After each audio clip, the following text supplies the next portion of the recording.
easy. Okay, first thing, we're going to jump into InDesign, make a new document. The size of this document is going to be 11.5 by 21. So it's a little, fudging the numbers a little bit. Remember, there is no set size for a broadside. We're going to turn off facing pages. We only work one page at a time as needed. It's going to have 6 columns. We're going to round that number up just a little bit, 0.68. And it's going to have 1/2-inch margins on all the sides. Real easy setup. Hey, here's kind of a side note. This. And this is the setup that we're working in. Now, we're used to working in columns, and columns kind of tell us where to put things left to right, working side by side. We're going to set up one more thing, and this is going to help us set our text up from top to bottom. And normally, we've been talking about measuring columns in inches. Let's take it down to a microscopic level. We're going to set it up so every single line happens to line up within it. Let me kind of demonstrate to you what I'm talking about. Let me fill this with some dummy text. If you ever need to fill it, you can go to Type and Placeholder Text. So there's that. Oh, and let's give it a number of columns. And I'll fill this one with some dummy text as well. So I've got 2 different columns of type from there. Right now, my leading is set to roughly 14 points. My type size is 12 points. And if I zoom in, so here's one set and here's another set. If I was to drag a guide, you can see these lines line up from one side to the other. Pretty good, right? Because they're all being measured from the same top point. However, when we jump in here and you're starting to play around with headlines, playing around with the size of photographs, more than likely you're going to be nudging these text boxes down and up just a little bit. And all I'm doing is just nudging those. And those lines are going to get messed up. What I want to see, and what a lot of newspapers want to see, is every single line, regardless where it's at, is falling on the same area. What is it called that your text, what's the name of the line your text sits on? What's that called? Baseline. It's your baseline. I want to line up all of my baselines.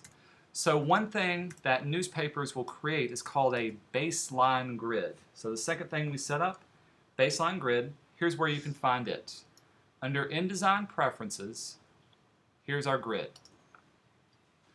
And under these preferences, the very top is where we're going to be working at. Our baseline grid, we're going to set it to a light blue. You can change it really to whatever color is preferential. We're going to start it at the top of my margin, so right at 1/2 inch relative to the top of the page. That's not going to change. Increments of every 12 points, and we'll keep the threshold at 75%. That's good too. When we say OK, I've got my grid set up. Here's how to see your grid. I'm going to zoom in. If I go to View, down to Grids, Show Baseline Grid. There it is. That's what it looks like. Looks like the writing paper from elementary school, right? High school. Haven't used that in a long time.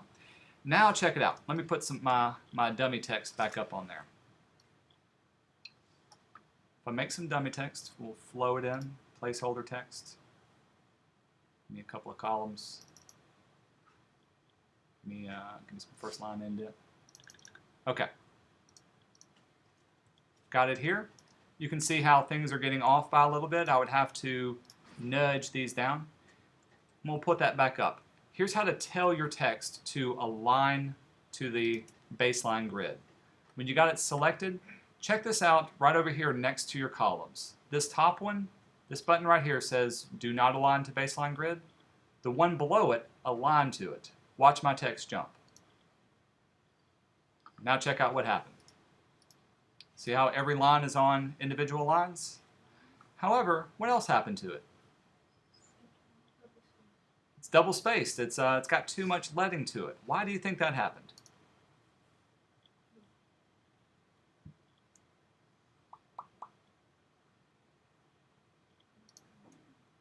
It's too big. It's too big? Part of it. Okay, so here's the mystery of this. It has nothing to do with the size of the text. It has everything to do with the leading that it's set to. Remember, what was the increments that we put here? How much? 12 points. Check out my leading. It's 14 points. It's actually a little bit bigger. So once it goes past 12, it's just going to jump to the next line, which happens to be double spaced. Check out what happens if I make it a little bit smaller. So there's 14. We'll go down to 13, go down to 12. Now it jumps into there. It's going to jump in increments of 12. So if it's over 12, there's that. And we'll keep going up. There's 24. What happens if I go up one more? Jumps to the next line, because 25 is one more than double 12. So when you set up your baseline grid, your leading is very important. See, if I go even less than 12, it's still going to stay on that particular line. I can go all the way down. Think of 0. Yeah, 0 won't do anything. But your leading needs to be staying in increments of 12 in order to see the area that we're working on. And this would be true for any of the text if I was to put another column of text over here. Placeholder text. Because I don't have the alignment turned on, oops, let's actually select it. Turn on baseline grid. Oh, come on. There we go. Now it's set to it. Set my leading. And regardless wherever I move it, check this out. If I was to nudge my text box up, see how it kind of stays inside of it? This is just a way of making it jump into there. Did I lose everybody on that? Okay, so that's a new thing that we're going to add on to there. I've got a baseline grid set. I've got my columns set up. Now let's set up some paragraph styles for each of the elements we're going to create. When you use these exercises, I'm going to be giving you the text to work in. And the text won't be formatted in any way. In the past, what you've had to do is you've had to flow your text in. You've had to then go through and set the font that you're using, set your first line indent, set leading, those types of things. What we want to do is, in one click, just be able to quickly format that. To do that, we're going to work with paragraph styles. Y'all remember paragraph styles? Previous projects? Yes, please? Yeah. Okay. So let's set a paragraph style for the body copy. I don't have anything created. In our paragraph styles dialog box, I'm going to hit the new one. Paragraph 1, double click on it, and we'll call this body copy. Oops, body copy. And if you're following in the instructions, I'm telling you what little tab to click on. So under basic character format, and I'll tell you what you need to change it to. So our body copy is going to be Minion Pro regular. The size of it needs to be 11 points. The leading needs to be 12 points. And that's it for that. We'll keep everything else the same. Under indents and spacing,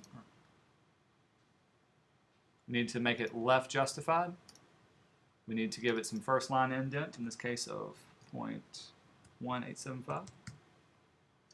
And here's our grid alignment. Align to grid, we want it to be all the lines aligned to grid. Say OK to that. Now check out what happens. Make a new text box. If I make a text box, if I flow in my text, all I've got to do is click body copy, and it's automatically formatted. Right size, right font, everything, instantly. You don't have to worry about anything. The only thing I've got to change is the number of columns that I want to work in. And that's just a couple of clicks away for that one. Let's do the same thing for headlines, and we'll talk about what good headline styles are. Let's see. So we'll make a new one. Uh-oh, it's my object. Be sure you're working in paragraph styles. We'll call this paragraph style headline style. What's our character for our headlines? How do headlines, should they be formatted? Myriad Pro. What's Myriad Pro? Why is that one? Sans serif. It's a sans serif font. You want it to be sans serif and you want it to be bold. Nice and big to read. As far as size goes, I'm going to say 28, but we're going to be changing that up.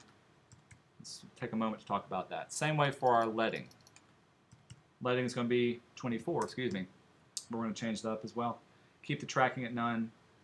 For our indents and spacing, keep it left aligned and aligned to grid specifically for those. And we'll say OK to that. So if I've got my stories, here's the Benghazi investigation. I'm giving you a headline. Hey, you don't have to type them out. I'm giving you the body copy. Hey, you don't have to do anything with that. All you've got to do is copy it, paste it into, do I have a text box? Don't have a text box. Paste it into your text box, and then choose your headline style, and automatically you don't have to change it up. Let's talk a little bit about headlines. We'll pause it.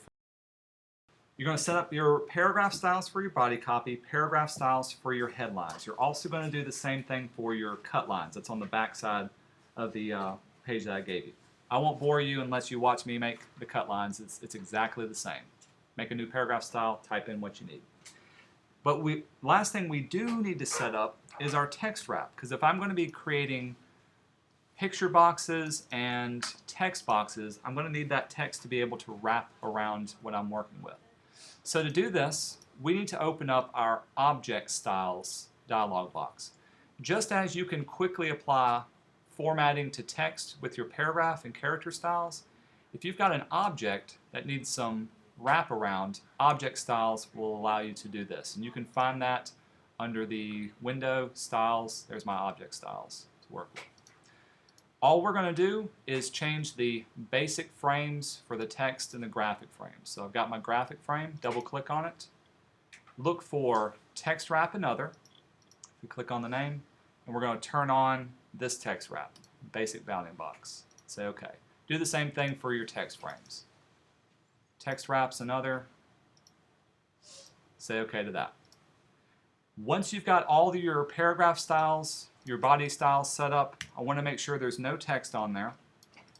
Now we need to save this. And when we save it, we're going to save it as a template.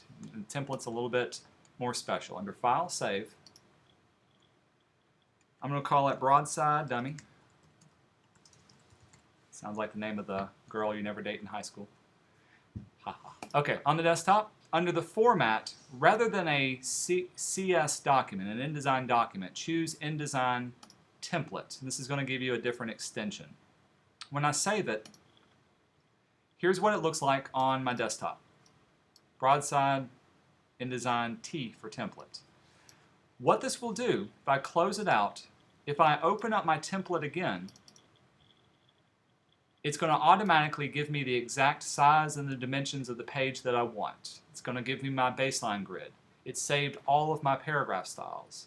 And it starts it off as a regular InDesign document. So if I go to File and Save, I'm not having to resave it as a template. I can just save it as whatever document that we work on. Make sense? Cool. So from now on, for all of these exercises, you've got a template. Pull it up, and you can go with it. You don't have to set up new documents anymore. Any questions on this particular exercise? When you are finished, you're going to upload this template to Moodle. That's going to be one of your exercises. I'll stop recording. Y'all can see, there we go. Y'all can see what I'm working on. I'm going to use my broadside dummy, open it up, because all I've got to do is flow the text into here, and the computer does all the work for me. Let's pull this to the side. We're going to be working in the story set number 1. So I'm giving you 5 articles to work from. I want each story to be on its own page. So you're not going to put all of these on the same page. One of them is going to be on the first one. Another example is going to be on the second page, so on and so forth. So I definitely need to open up this one. Looks like I'm wanting 8 different styles to work from. Download the story set. On each page, lay it out, fix the widows and orphans, and then we're going to save it as a PDF. So let's work through the first one.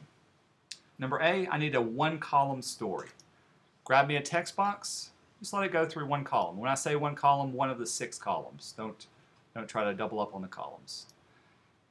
These don't have to be in order. You can pick any one that you want. So if I want Russian spy, let's work through Russian spy. Headline, copy it, paste it in there. Let's make me a text box for the body copy. Body copy, don't copy the word body copy. Copy it, paste it in here as well. Hey, let's see how long this will be.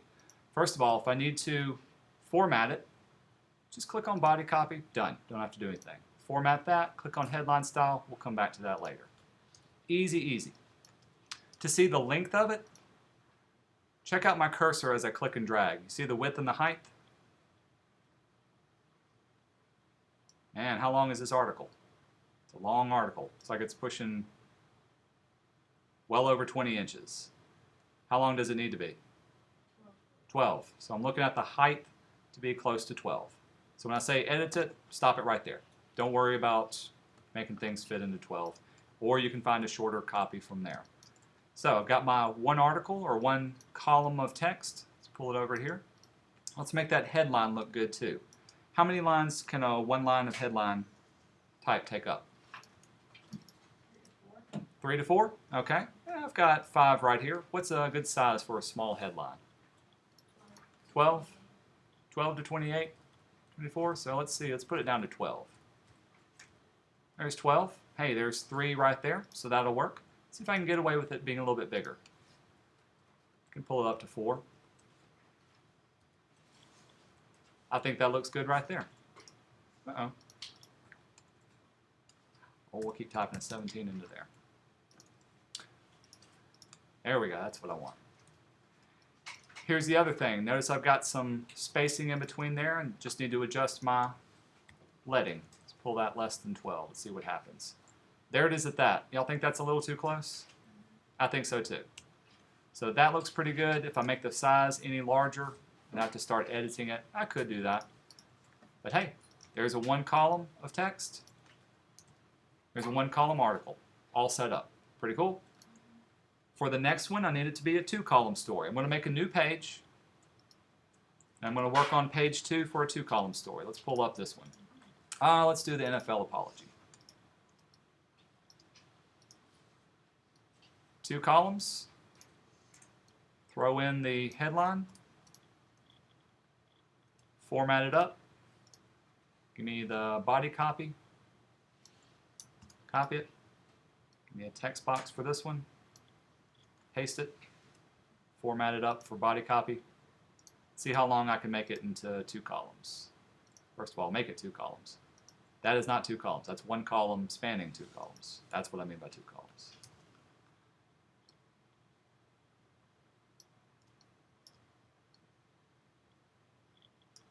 Uh-oh, dragging it. 12. Ooh.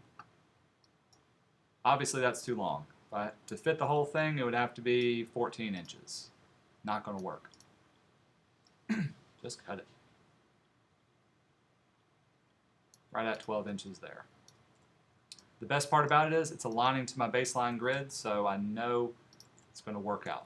Let's work on the headlines. How many lines can a 2 column be? 2 to 3? Let's see if we can make it 2 columns. 2 lines. And what's a good medium size? 24? Let's see if I can get a little closer. Let's try 26. So there's 3 lines. How would y'all retype that one to fit on 2 lines?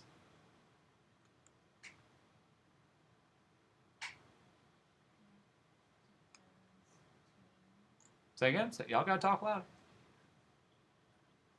What words would you take out? I would probably just shorten it to craft seeks and Okay. that's just the other part. So craft seeks NFL apology. That looked pretty good. Hey, it gives me a little bit of room to grow. 31. Think it needs a little more leading? No, get rid of takes. Oh, I'm sorry, takes. Seeks NFL apology. There we go. Hey, I could even make it bigger than that. Now I'm getting into some large area. Definitely need some more leading between those 2. There we go. Sometimes I get text blind. Look at it too much, I don't see words, I just see mass. There's a 2 column story right there. Easy, easy stuff. Question? So do we edit the text as well? The only thing you need to do to edit the text is clean up your widows and orphans. So if you've got a widow and orphan, adjust your tracking to get rid of those as best as possible. Sometimes you just can't do it. Sometimes, hey, you'll luck out and you'll make it fit. It's too much. That one works out from there. But you don't have to cut the story as necessary. Any questions on this? Easy stuff. When you're ready to save it, you're going to export it as a PDF. Smallest file size tends to work. And you can give it, you can call it Stories Without Art. hit save. When you're ready to print it, however, check this out. Remember on your project, I want you to give it a name and tell me what works. Why did you do what you did? So for this one, I'm just going to give myself a text box, and this would simply be called a 2-column story. We'll make it bigger. 2-column story. And I would say something like 2 columns means a 2-line headline. Something like that. Just explain why you made the design choice that you did. 2-line headline, medium size. When we get into photographs, you'll have a little bit more explanation. But this reminds you of what kind of story it is and what kind of formatting you need to do to it. When you go to print it, here's the final thing. File and print. You can print it to the black and white printer, or you can print to the color printer 2-sided. In either case, choose Setup, and we're going to scale it to fit letter size paper. I don't have any broadsheet paper laid in there. Here's Scale to Fit, and when that prints off, it'll give you this error saying there's some overset text. That's because we've changed up the size of the box. Just say OK to that and let it print off from there. Punch a hole, stick it in your binder, you're good to go. Just knocked out 2 of them. Okay? I'm going to turn it over to y'all. The first thing your book is going to cover are mugshots. Remember, mugshots come in 2 flavors. You've got half column and you've got whole column, 1 column setup. In this case, for the exercises, I'm giving you the headline, the cut line, and the body copy, and I'm giving you the photo that goes with it. Usually the name matches the story. Let's look at a half column mugshot. So I've got Mark Zuckerberg. If I placed him into my document, usually it's going to lead off. This is the only time you really lead with a photograph if it doesn't take up the entire thing. The half column mug is the exception to the rule. It's going to take up half of whatever the first column is, and it's going to be inside of that first paragraph. Sometimes they like to wrap it around at the bottom. You can put it either on the left or the right side. You can leave that up to your editor. It needs to be slightly less than half a column, and here's why. We'll make that a little bit smaller. Maybe even bring that in a little bit more. Check out my text. What's going on here? Button up against it. Don't like that. So what do I need to do to fix that? Text wrap. Give it a little outset to do that. Here's my text wrap for that thing. Should have turned that on. Push it off to the side. And that little bit of space right there will help break that up as well. Also, you need to have, usually if it's a half column, the only thing that they put as far as a cut line is the person's name. Now Mark unfortunately has a very long last name, so it's just so difficult to fit that in there. You're probably going to have to make his a little bit bigger. Notice what happens if I make it bigger. Pushes everything out of the way. So now I got an editing problem. If this is happening, also check out my spacing in some of these characters, or some of these words. You could drive a truck through those large areas, right? If this happens, this looks very ugly. Here's the rule we're going to break. We're going to do what's called bastard measure. Rather than having 4 columns across 4 columns on my grid, I'm going to keep my text 4 columns and just let it span maybe 5 columns or maybe 6 columns. Let's do 5. Let's keep it like that. So now I've got a 4 column across a 5 column area. Check out my text now. Looks a lot better, a lot more cleaner. I can make his picture just a little bit bigger. I've got a lot more room to play with that one. As far as how the picture should look, if it's a half column, you need to focus more on his face. If I was to re-edit this, usually what I look for is to crop it at the top of the face and just at the bottom of the neckline. So something like that would look a lot better. If it gets a little bit closer towards the chin, that's way too much. Obviously, if I start cropping out part of his face, that's way too much in itself. If it's too small, that's way too small in order to see. And the most important part is the face. So that's a good size for a half column. And like I said, you can put it on the left or the right side. That's what you would do for that one. Obviously, if I put it on the right side here, I need to put a little outset on the other side to push that over. Cool? Make sense? Okay. Let's look at the other type of mugshot. What if it takes up a whole column? In this case, I've got 4 columns of text. he's going to have one column all by itself. Here's one way of laying it out. I've got the headline and my text. All you got to do is stick it on the other side. And notice the height of the photograph, and also I've got the full cut line working from there. It's going up a little bit above my headline, so maybe I'd pull that down and adjust my picture accordingly. But the cut line and the photograph together equal the whole height of the headline and the body copy. Does that make sense? All cool? The other thing you can do, if I wanted to, I could let my headline wrap all the way around. Just going to take that out for the sake of making it easier. And I could do something like this and just let the text flow inside of there. Hey, if I really wanted to, check out all this nice space that I have in there. Let's see if I can cram him down, make his picture much smaller inside of there. That's one way of doing it. Maybe not the most eloquent way. I like the full picture of Mark. In his own column, maybe I would need to bring that up and adjust that. Make sense? So you can put it on either side. I'll back it up. Left or right side works here. Here also on the right.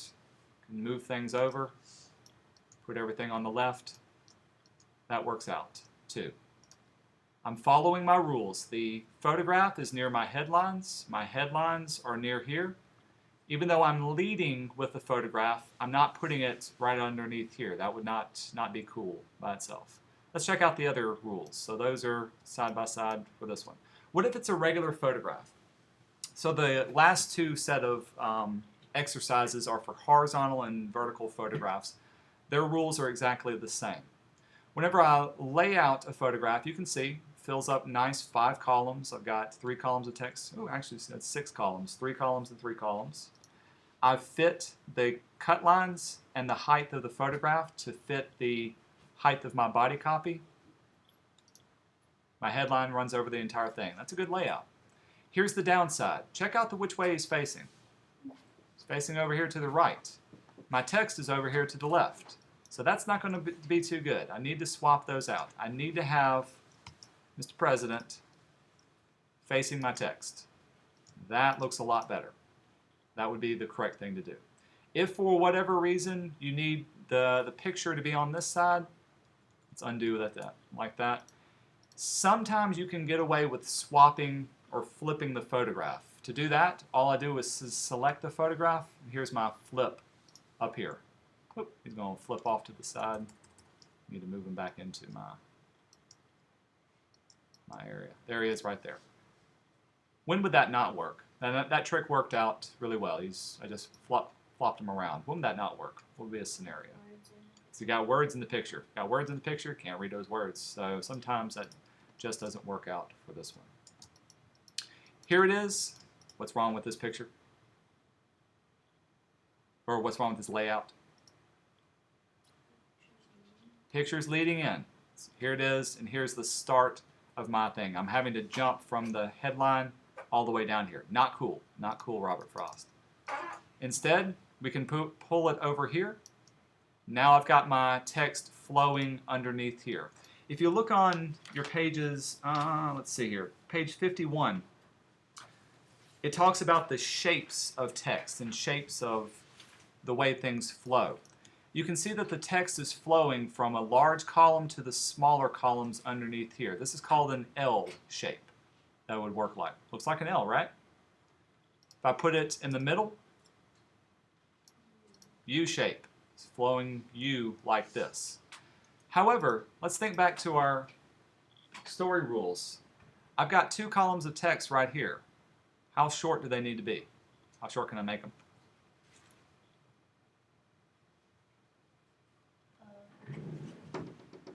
How short can I make them? 1 to 2 inches. Those last little columns of text, I need to make sure they're at least 1 to 2 inches or more. If it's less than 1 inch, let's see how much room that is. So I need to have 6 picas equals 1 inch. 1, 2, 3, 4, 5, 6. Right at 1 inch. It's pretty short text. Some things I can do are I can shorten up the picture. That'll give me a little bit more room to play with, so that gives me more lines. I can shorten up my cut line, get rid of lines from there. That'll give me some extra lines to work with as well. Does that make sense? Make sure if you're going to wrap your text around it, those smaller lines need to be at least 1 inch, or excuse me, 2 inches or greater. You can get away with it. Hey, check out the distance between my cut line and my body copy. Y'all see it? See how easy that is? That's why we do baseline grids. Your text snaps to it. All you got to do is push things around. So, for the next exercises, for the mug shots, for the horizontal, for the vertical grids, you're doing the same thing. Give me on each page, one per page, an example of what I've given me. Give me a half-column mug shot, 1 story with the mug shot, 2-column story with the mug shot, so on and so forth from that one. If you flip over the back side, give me a 3-column vertical story, 4-column vertical story. Here's the secret to finishing these up really quick.